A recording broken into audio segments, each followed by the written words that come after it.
Alhamdulillah, wassalatu wassalamu rasulillah wa ala alihi wa sahbihi ajmain. Amma ba'd. A'udhu billahi minash shaitanir rajim. Bismillahir rahmanir rahim. Udu ila sabri rabbika bil hikma wal mau'izatil hasana wajadil billati hasan. Rabbi shrah li sadri wa yassir li amri wahlul 'uqdatam min lisani yafqahu qawli. I welcome all of you with Islamic greetings. Assalamu alaikum wa rahmatullahi wa barakatuh.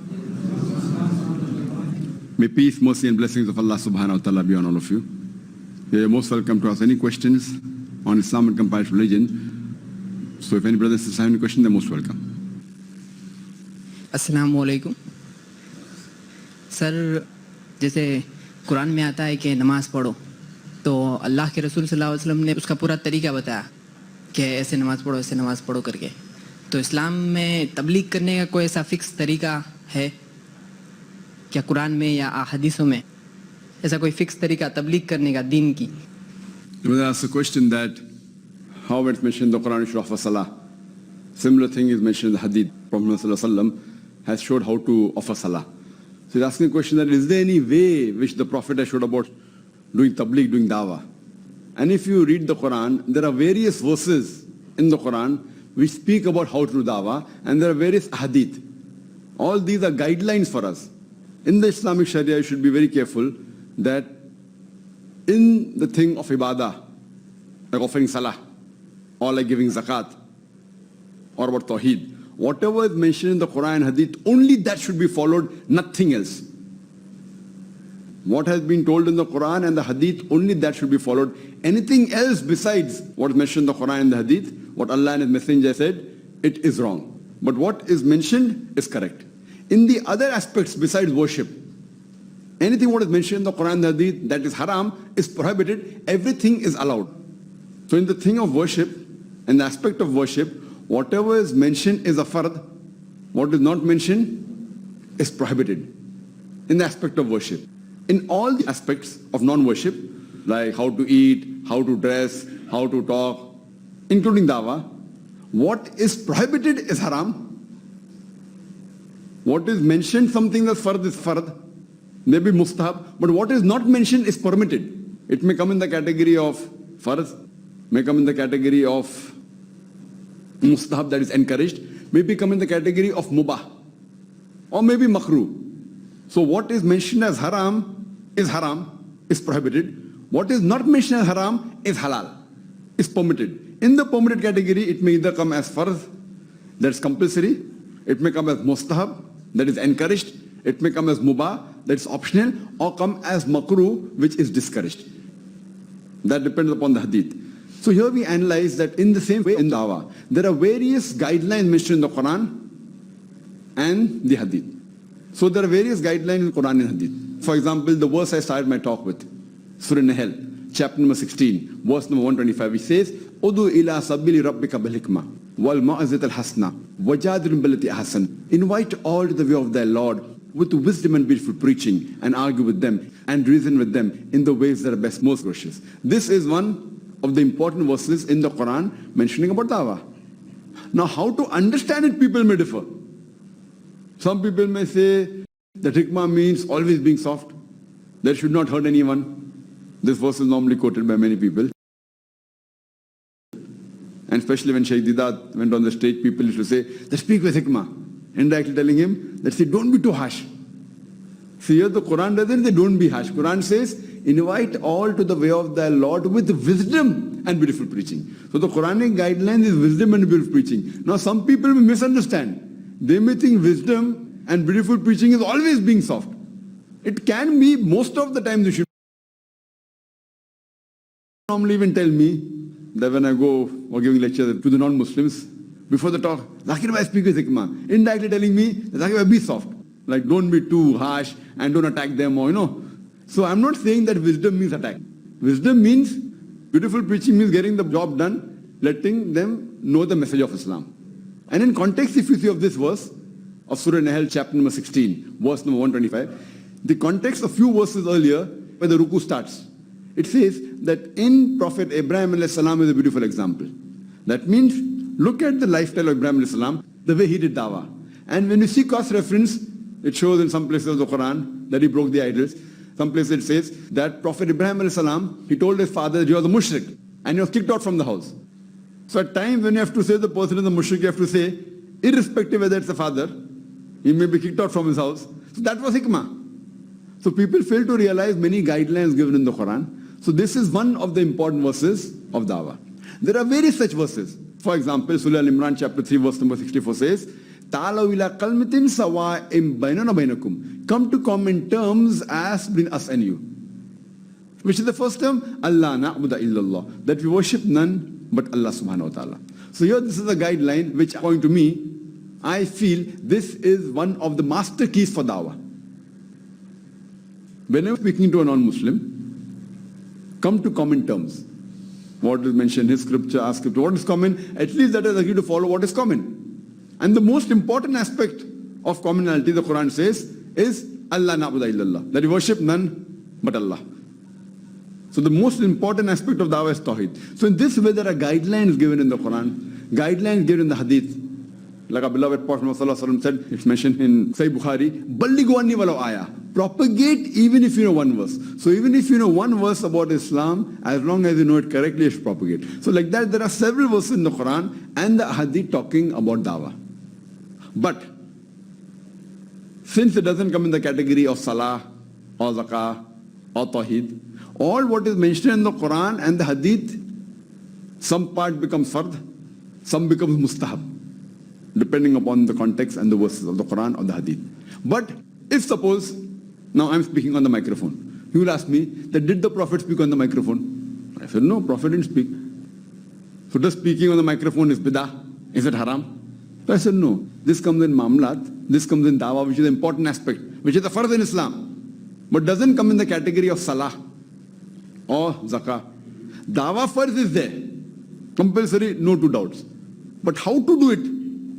You have to take guidelines from Quran and Sunnah. But if there was a hadith saying, don't speak in the microphone, then speaking on the microphone is haram. You understand? So if you ask me that did Muhammad Sallallahu Alaihi Wasallam speak on the television? Did he come on the satellite? So is satellite haram in the context of Quran? You have to analyze it. If it's not breaking the law of the Sharia, it's allowed. If it's breaking, it's haram. So most of the television programs are haram because it deals with obscenity, with un-Islamic aspect. But if it doesn't deal with that, it becomes halal. So you can use this mode, this media, for propagating Islam, though it is not mentioned in the Quran and Hadith. But the various verses in the Quran say that invite all to the way of the Lord with wisdom and beautiful preaching. So my wisdom today is that I am using the satellite channel. So these guidelines are there, but if I use anything for dawah, which is mentioned as haram in the Quran and the Hadith, then it is wrong. So what you mentioned about salah, brother, salah comes in the category of the 5 pillars, or direct, the immediate part of the ibadah. That is tawheed, salah, zakat, Ramzan, Hajj. So in these aspects, what is mentioned is only what you can do. You cannot deviate. You cannot say that I want to pray with one leg. I want to stand on one leg and pray salah. You said, see, the Prophet didn't say that standing on one leg and praying is haram. So can I pray? No, you cannot pray. Because that comes in the 5 pillars of Islam. But if you are sick and if you have a problem, you can pray while sitting. That's what the Quran says. That's what the Hadith says. So there are guidelines given. What is allowed is permitted. The same in dawah. Also there are guidelines, alhamdulillah. You mentioned the Quran and the Hadith. Follow the guidelines and see to don't break any rule of the Sharia. For that you can give a lecture for full day on that aspect. Hope that answers the question.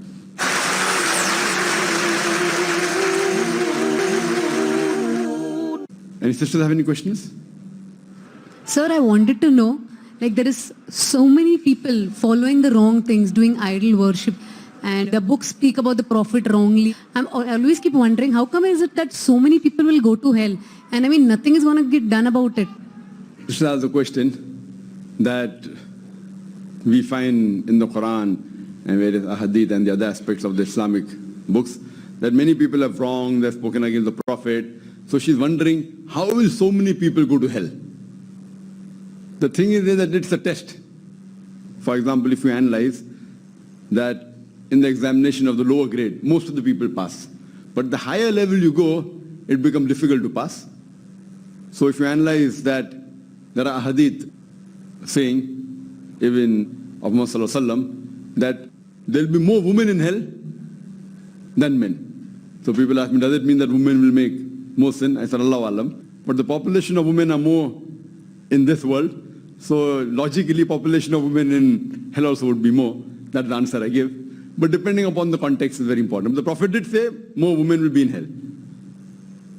Why? So I give a logical reply that more percentage of women is there in the world. So logically, if I agree that equal percentage of men and women will go to hell and heaven, I don't know whether in heaven there will be more women or not.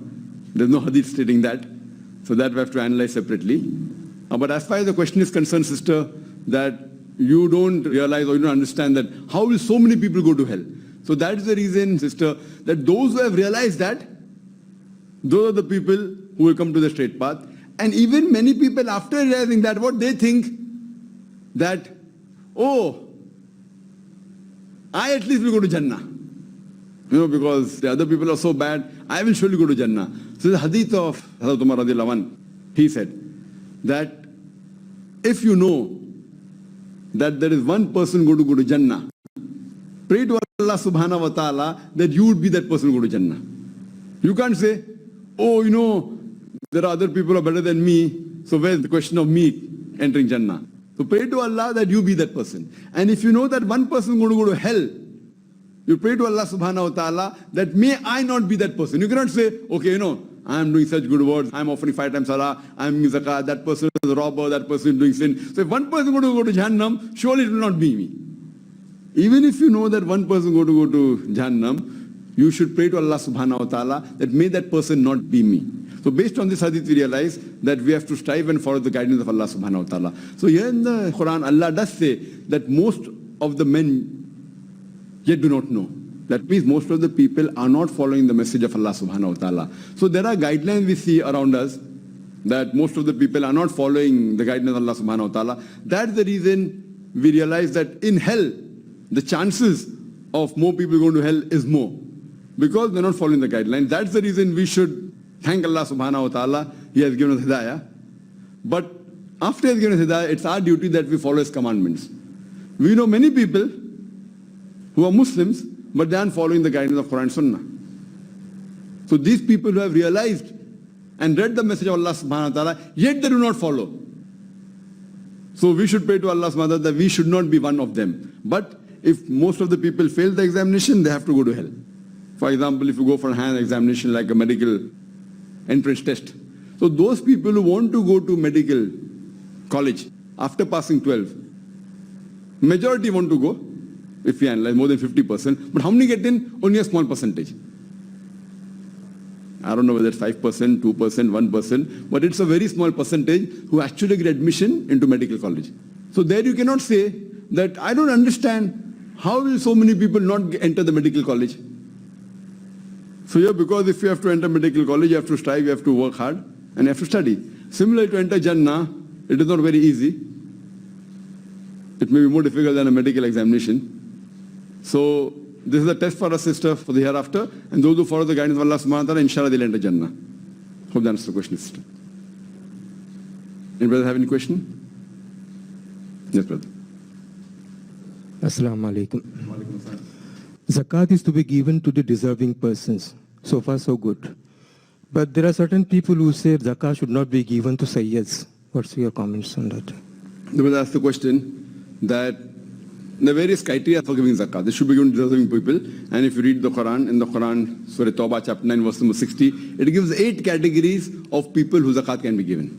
The brother asked the question that he has heard that people saying that you cannot give zakat to a sayyid. Now here if we analyze that at the time of the Prophet Muhammad, he said that this zakat should not be given to the family members of the Prophet. That is the hadith. There's no hadith mentioning that zakat should not be given to sayyid. There's a hadith mentioning that zakat should not be given to the family members of the Prophet. And it is a very logical reason. The Prophet did not want people to think that zakat has been kept so that the family members of the Prophet will benefit. So to prevent this misunderstanding or this misinformation, or people may misunderstand the Prophet, that's the reason the rule of the Sharia is very clear, and I agree with it, that the family members of the Prophet should not be given zakat. Now, there are people who claim that we are descendants of the Prophet. See, all of us are the ummah of Muhammad sallallahu alaihi wasallam. But descent means direct lineage, direct blood relation, you know? Like from the daughter, then son, daughter, whatever lineage, and they have a shajara, whatever it is. So one thing that there is even a thinking that anyone whose name is Sayyid is a descendant of the Prophet. Now how true it is, Allahu Alam, I don't know. I don't know whether the name being Sayyid. I know many people who have transformed from Khan to Sayyid. Fine. I know many people who have reverted and they kept the name Sayyid. So for me, as it is, if you are a descendant of the Prophet Muhammad Sallallahu Alaihi Wasallam, the hadith says it is not allowed for them to take zakat, and you should not give zakat. But now in today's age, unless you're very sure of that lineage, where very few percentage will be having, but just by the surname. So I don't know of any hadith saying that Sayyid should not be given zakat. I know hadith of saying that the family member of the Prophet should not be given zakat. So whether Sayyid fall in that category, I don't know. So that you have to inquire. But if you ask me today, there are scholars who have said that just by surname, and if you don't know the lineage, etc., and now seeing the situation where 1400 years have passed, unless it's very known for sure that this is a very clear cut, like how you say, it's a Sahih hadith, known for sure. Like you have to go into the Ravi and everything. Otherwise, so in such cases, generally in the world, if the surname is Sayyid, then the chances are very little. And even if it happens that so many years have passed, so scholars said that now, just on the surname, not giving zakat may not be valid, you can give zakat. But some scholars yet say, hey, Sayyid means lineage of the Prophet, don't give zakat. Which I personally agree with the first group of scholars. Point number one, so many generations have passed. So that itself, rule. If it's hadith, you have to follow it. But whether the implications will really be a problem now. And the main question is that just by surname saying that he's a direct descendant is a big query. And how far will you go? How close the descendant? So generally, if I'm in your case and if you ask me, I would say that in this situation, especially in India, just by the surname, I feel if you feel that really the person is deserving and requires help from your zakat money, I feel there should be no problem. I agree with the first group of scholars. Hope that answers the question. Any brothers have any questions? Yes, brother. Ibrahim alayhi salam said, this is my sister, not wife. Is it allowed for us to say like that? The brother asked the question that Ibrahim alayhi salam said that this is my sister, not my wife. Is it allowed? So general guidelines of Allah subhanahu wa ta'ala, always speak the truth. But if your life is in danger, the Quran says you can even do shirk. But in your heart there should be iman. Point number one. That if someone during riots put a gun on a temple and asks you, are you a Muslim or a Hindu? And you say you're a Hindu. Or will you do idol worship? And you say yes. Allah gives you permission in such situation where your life is in danger, you can say something even though in your heart there is iman. But the moment the danger is put away, it's not compulsory. You can say that no, I'm a Muslim and get killed. That's also permitted. But you're also given the permission, if your life is in danger, you can tell a lie for that situation to save your life, but in your heart there should be iman. This is rule number one of the Sharia. As far as in context of Ibrahim alayhi salam, when you say that this is my sister, there are certain things where if you analyze our hadith, that when some people ask some sahabas, they were mashallah very truthful, they use certain things which the answer was right, but maybe they didn't hit the nail on the head. For example, there was one incident that somebody was searching for a sahaba, and one of the enemies asked, he did not know how the person looked. I forgot the name of the sahaba, and they asked him, have you seen this person? So that sahaba takes a step forward and says, I just saw him standing here. That means instead of saying that it is me, he told a truth, he didn't tell a lie. Fine? He could have told a lie if his life was in danger. He could have said that, fine, you know, it's me, and then, or he could have said, I don't know where he is, because his life is in danger. Islam gives permission. So here he said, he was just standing here. So he didn't tell a lie also. He spoke a truth. So in this context, for example, I said that if any sister has a question, and my wife asked from the ladies' wing. So she's my wife, but she's a sister in Islam in the context of the ummah, but yet she's my wife. So relationship, she's my wife. But generally when I say, and there are some people who say, Assalamu alaikum brothers and sisters except one. And people laugh. So this is thanks. Assalamu alaikum brothers and sisters except one. I mean, what? I don't have to say that except one. Just because my wife is in the lady sitting there, I don't have to say, okay, except one. It is understood. So when I say that any sister has any question, I'm talking about sister in Islam. It is not sister of blood relation. Right? So same way, I don't know in which context Ibrahim alayhi salam said that if I have to, because it's clearly mentioned in the Quran that Ibrahim alayhi salam was a truthful prophet. Not that the other prophets were not truthful, but there's an allegation against Ibrahim alayhi salam that he told a lie. So based on this, if I have to give a reply, it meant sister in Islam.